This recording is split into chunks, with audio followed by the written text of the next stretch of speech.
క్రీస్తునందు ప్రియమైన వారలారా, శుభాలు. ఎలా ఉన్నారు? బాగున్నారా?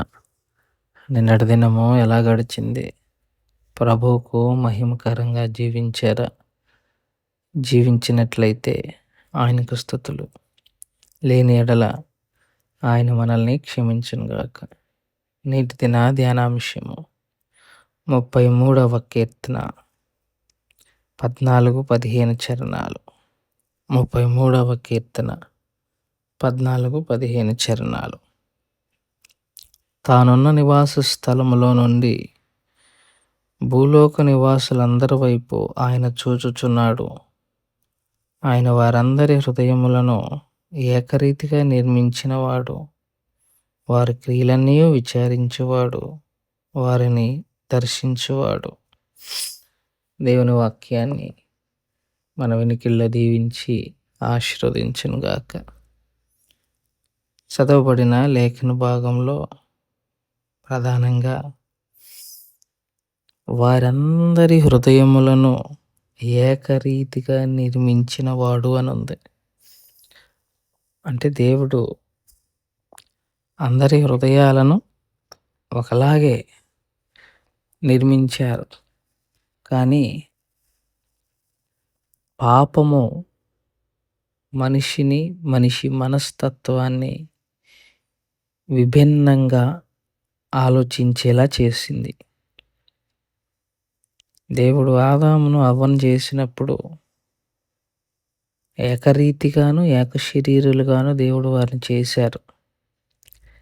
అయితే ఎప్పుడైతే పాపము వారిలోనికి వచ్చిందో ఆలోచన విధానాలు వ్యక్తిగతంగా మారిపోయాయి. ఒక్కొక్కరు ఒక్కొక్క విధంగా ఆలోచించటము, ఒక్కొక్కరు తమకు నచ్చింది చేయటము అన్న ఆలోచన ప్రారంభమైంది. దేవుడు మనిషిని అలా చేయలేదు.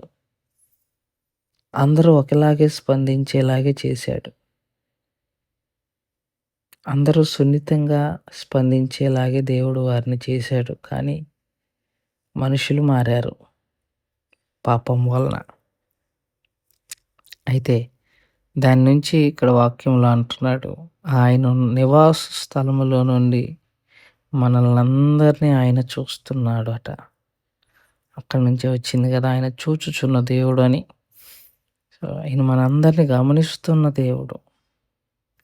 మనల్ని చూడటం లేదని, మన గురించి ఆలోచన చేయటం లేదని మనం అనటానికి ప్రసక్తే లేదు. ఆయన మనల్ని అందరినీ ఏకరీతిగా చూస్తున్న దేవుడు. అలాగే మన క్రియలన్నిటిని విచారించే దేవుడు, మనల్ని దర్శించే దేవుడు కూడా ఆయనే. మన క్రియల్ని విచారిస్తాడు కూడా. విచారించటం అంటే ఎందుకు చేశాడు ఇలా, ఏ కారణం చేత చేశాడు ఇలా అని ఆలోచించే దేవుడు కూడా ఆయన.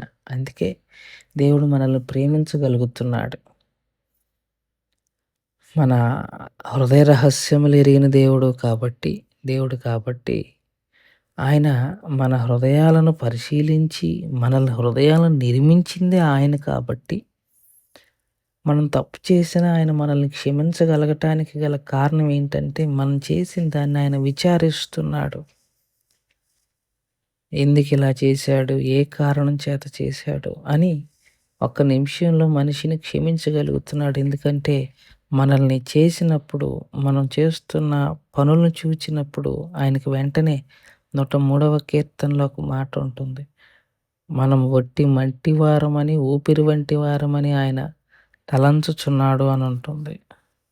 సో మనం బలహీనులమని, ఒట్టి ఊపిరి వంటి వారమని తన ఉగ్రత చూపిస్తే నిమిషం కూడా మనం ఉండలేమని తెలిసి కనుకే ఆయన ఆలోచన చేసి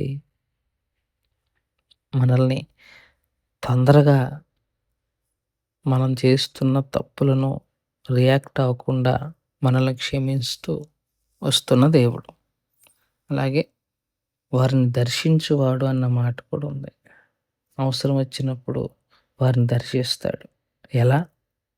దర్శించటం అంటే వచ్చి మెయిల్ చేసి వెళ్ళిపోవటం అనే అనుకోవద్దు. దర్శించటం అని అంటే ఆయన కలుగ చేసుకుంటారు. అలాగని ముందు కలుగు చేసుకోరని కాదు కానీ చూస్తూ ఉంటారు, చూస్తూ ఉంటారు. ఇక ఆయన సమయం వచ్చిందన్నప్పుడు మన జీవితంలో ఆయన కలుగు చేసుకొని సరిచేయటమైనా చేస్తారు, విడిపించటమైనా చేస్తారు, రక్షించటమైనా చేస్తారు, రక్షణ ఇవ్వటం అన్నా జరుగుతుంది. ఏదో ఒకటి జరుగుతుంది. జరగటానికైతే జరుగుతుంది. ఆయన ఇన్వాల్వ్ అయిపోతారిక.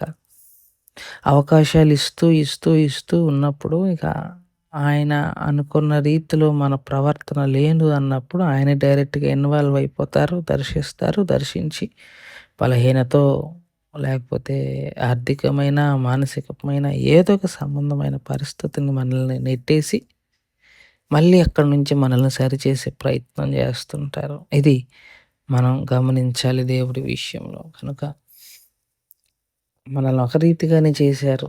అదే పాపము మనల్ని దేవునికి వ్యతిరేకంగా ప్రవర్తించేలా చేసింది. అయినా గాని ఆయన ఆకాశం నుండి మనల్ని చూస్తూ, మన క్రియలన్నిటిని విచారణ చేస్తూ, సమయం వచ్చినప్పుడు మనల్ని దర్శించే దేవుడని విజ్ఞాపన చేసుకుంటూ, ఈ మాటలను ముగిస్తున్నాను. దేవుడు దీవించి ఆశీర్వదించును గాక. ప్రార్థన చేసుకుందాం. మమ్మల్ని మిక్కిలిగా ప్రేమించిన మా ప్రియ పరలోకపు తండ్రి, మీ పాదాలకు స్తోత్రాలు. చెప్పబడిన వాక్యాన్ని బట్టి మీకు స్తోత్రాలు. వాక్యానుసారంగా జీవించగలిగిన కృపను దయచేయండి. బలహీనులుగా ఉన్నవారిని జ్ఞాపకం చేసుకోండి. బలపరిచి ఆరోగ్యాలకు ముద్ర వేయండి. చాలిన దేవుడుగా ఉండగలరని విజ్ఞాపన చేసుకుంటున్నాం. ప్రతి విషయంలోనూ మీరు తాలిన దేవుడుగా ఉండి నడిపించమని యేసు నామములో అడిగి వేడుకుంటున్నాం తండ్రి. ఆమేన్. God bless you.